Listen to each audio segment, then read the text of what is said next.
Narrated Jabir bin Abdullah, Allah's apostle sent an army towards the east coast and appointed Abu Ubaidah bin al-Jarrah as their chief, and the army consisted of 300 men including myself. We marched on till we reached a place where our food was about to finish. Abu Ubaidah ordered us to collect all the journey food, and it was collected.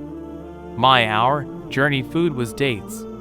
Abu Ubaidah kept on giving us our daily ration in small amounts from it, till it was exhausted.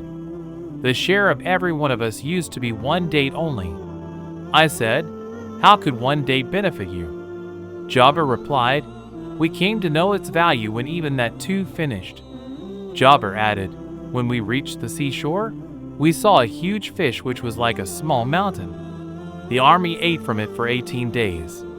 Then Abu Ubaidah ordered that 2 of its ribs be fixed, and they were fixed in the ground.